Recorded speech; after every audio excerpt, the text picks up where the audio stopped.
हर हर महादेव। ॐ नमः शिवाय। हरिः ॐ। गणानां त्वा गणपतिगुं हवामहे, प्रियाणां त्वा प्रियपतिगुं हवामहे, निधीनां त्वा निधिपतिगुं हवामहे। वसो मम आहमजानि गर्भधमा त्वमजासि गर्भधम्। गायत्री त्रिष्टुप् जगत्यनुष्टुप् पङ्क्त्या सह बृहत्युष्णिहा ककुप्सूचिभिः सम्यन्तु त्वा द्विपदाजाश्चतुष्पदास्त्रिपदाजाश्च खट्पदाः विछन्दाजाश्च सछन्दाः सूचिभिः सम्यन्तु त्वा सहस्तोमाः सह छन्दशयावृतः सह प्रमारिखयः सप्तदेव्याः पूर्वेखां पन्थामनुदिश्य धीरा अन्वालेभिरेरथ्यो नरस्मिन् जज्जाग्रतो दूरमुदैति दैवन्तदुसुप्तस्य तथैव इति दूरङ्गमञ्ज्योतिखां ज्योतिरेकन्तन्मे मनः शिवसङ्कल्पमस्तु येन कर्माण्यपसो मनीखिणो यज्ञे कृण्वन्ति विदथे खुधीराः यदपूर्वं जक्ष्यमन्तः प्रजानां तन्मे मनः शिवसङ्कल्पमस्तु यत्प्रज्ञानमुतचेतो धृतिश्च जज्ज्योतिरन्तरमृतं प्रजासु यस्मान्नरिते किञ्चन कर्म क्रियते तन्मे मनः शिवसङ्कल्पमस्तु येनेदं भूतं भुवनं भविष्यत्परग्रहीतममृतेन सर्वं येन यज्ञस्तायते सप्तहोता तन्मे मनः शिवसङ्कल्पमस्तु यस्मिन् ऋचः सामजजो गुंखि यस्मिन् प्रतिष्ठिता रथना भाविवाराः यस्मिश्चित्तगुं सर्वमोतं प्रजानां तन्मे मनः शिवसङ्कल्पमस्तु सुखारथिरस्वानिव जन्मनुख्याने नीयते भीषुभिर्वार्जिन इव हृत्प्रतिष्ठं जदजिरञ्जविष्ठं तन्मे मनः शिवसङ्कल्पमस्तु। हरिः ॐ। सहस्रसेरेखा पुरुषः सहस्राक्षः सहस्रपात् स भूमिगुं सर्वतः स्मृत्वा तिष्ठद्दशाङ्गुलम् पुरुष एवेदगुं सर्वं यद्भूतं यच्च भाव्यम् उतामृतत्वस्य सानो जदन्नेनातिरोहति एतावानस्य महिमातो जायाश्च पुरुषः पादोश्च विश्वा भूतानि त्रिपादस्यामृतं दिवि त्रिपादूर्ध्वोदयत्पुरुषः पादोषेहा भवत्पुनः ततो विभुवं व्यक्रामत्सासनानशने अभि ततो विराड जायत विराजो अधिपुरुषः स जातो अत्यरिच्यत पश्चात् भूमिमथो पुरः तस्माद्यज्ञा सर्वहुतः संभृतं प्रखदाज्यम् पशुस्ताश्चक्रे वायव्या नारण्या ग्राम्याश्च जे तस्माद्यज्ञा सर्वहुतरिचः सामानि जग्गिरे छन्दागुंसि जग्गिरे तस्माद्यजुस्तस्माद्दजायत तस्मादस्वा अजायन्त जे केचोभयादतः गावोह जग्गिरे तस्माज्जाता अजावयः तं यज्ञं बर्हिः प्रोक्षन् पुरुषं जातमग्रतः तेन देवा यजन्त साध्यारिखजश्च जे यत्पुरुषं व्यदधुः कतिधाभ्य कल्पयन् मुखं किमस्यासीत् किं बाहु किमूरुपादा उच्येते ब्राह्मणोऽस्य मुखमासीत् बाहुराजन्यः कृतः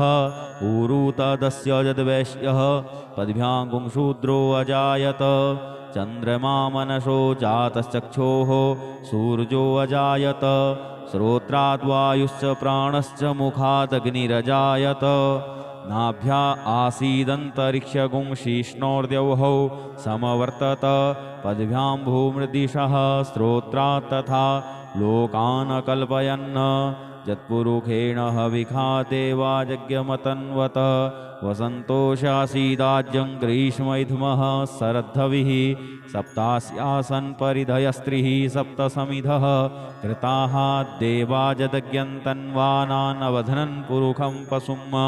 यज्ञेन यज्ञमयजन्त देवास्तानि धर्माणि प्रथमा न्यासन्न ते हनाकं महिमानः सचन्त यत्र पूर्वे साध्याः सन्ति देवाः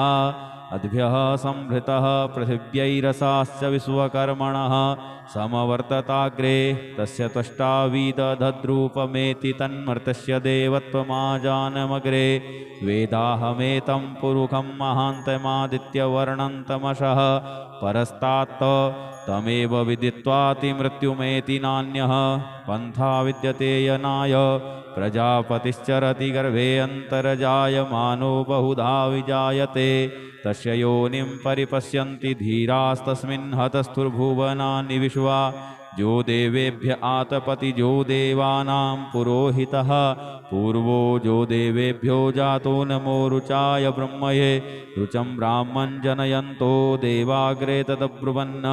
यस्त्वेवं ब्राह्मणो विद्या तस्य देवा असन्वसे श्रीश्च ते लक्ष्मीश्च पत्न्यां बहोरात्रे पार्श्वे नक्षत्राणि रूपमस्विनौ व्यात्तं इष्णन्निखाणो मुम्मयि खाणो सर्वलोकं मयि खाणो हरि ओं नमस्ते रुद्रमन्यवौतोतैखवे नमः बाहुभ्यामुतते नमः जाते रुद्रशिवा तनूरघोरा पापकासिनी तया नस्तनवासन्तमया गिरिशन्ताभिचाकसीः जामिघुङ्गिरिसन्तहस्ते बिभर्षस्तवे शिवाङ्गिरित्रताङ्कुर्माहि गुंसीः पुरुखं जगत शिवेन वचसा त्वा गिरिशाच्छा वदामसि यथा नः सर्वमिज्जगदयक्ष्मगुं सुमनाशत अद्यवोचदधिवक्ता प्रथमो तेभ्योऽभिघक अहिश्च सर्वाञ्जम्भयः सर्वाश्च जातु धान्यो धराचिः परासुव असौजस्ताम्रो वरुण उत बभ्रुः सुमङ्गलः जे चैनगुं रुद्रा अभितो दिक्षुश्रिताः सहस्रसो वैखागुं हेडयीमहे असौजो वसर्पतिनीलग्रीवो विलोहितः उतैनङ्गोपादृशन्नदृशन्नुदहारजः सदृष्टो मृडयातिनः नमोऽस्तु नीलग्रीवाय सहस्राक्षाय मीडुखे अथौजे अस्य सत्त्वानो हन्तेभ्यो करन्नमः प्रमुञ्च धन्वनस्त्वमुभयोराग्न्योर्जाम् जाश्च ते हस्तैखवः पराता भगवो वप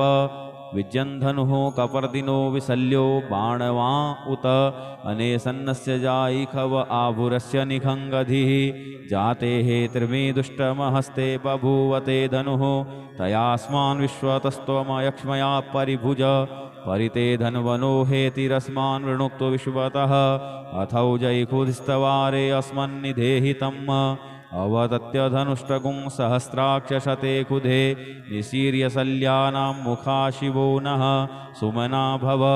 नमस्तयायुधायानातताय धिष्णवे उभाभ्यामुतते नमो बाहुभ्यां तव धन्वने मानो महान्तमुतमानो अर्भकं मानौक्षन्तमुतमानौक्षितं मानोवधीः पितरं भूतमातरं मानः प्रियास्तन्नो रुद्ररेरिखः मानस्तोकेतनये मानयायुखिमानो गोकुमानो अश्वेखुरीरिखः मानो वीरानुद्रभामिनो वधीरविखमन्तः सदमित्वा हवामहे हरिः ओं स्वस्ति न इन्द्रो वृधस्रवाः स्वस्ति नः पूषा विश्ववेदाः स्वस्ति नस्तारक्षो अरिष्टनेमिः स्वस्ति नो बृहस्पतिर्दधातु ॐ पयः पृथिव्यां पय ओखधीकुपयो दिव्यन्तरिक्षे पयोधाः पयस्वतीः प्रदिशः सन्तु महजम् ॐ विष्णोरराटमशि विष्णोः स्नप्थेस्तो विष्णोः शूरशि विष्णोर्ध्रुवोषि वैष्णवमशि विष्णवे त्वा ॐ अग्निर्देवता वातो देवता सूर्यो देवता चन्द्रमा देवता वशवो देवता रुद्रा देवता द्वितीया देवता मरुतो देवता विश्वे देवा देवता बृहस्पतिर्देवतेन्द्रो देवता वरुणो देवता ॐ सद्यो जातं प्रपद्यामि सद्यो जाताय वै नमो नमः भवे भवेनाति भवे भवस्व मां भवोद्भवाय नमः वामदेवाय नमो ज्येष्ठाय नमः श्रेष्ठाय नमो रुद्राय नमः कालाय नमः कलविकर्णाय नमो बलविकर्णाय नमो बलाय नमो बलप्रमथनाय नमः सर्वभूतदमनाय नमो मनोन्मनाय नमः अघोरेभ्योऽथ घोरेभ्यो घोरघोरतरेभ्यः सर्वेभ्यः सर्वसर्वेभ्यो नमस्ते अस्तु रुद्ररूपेभ्यः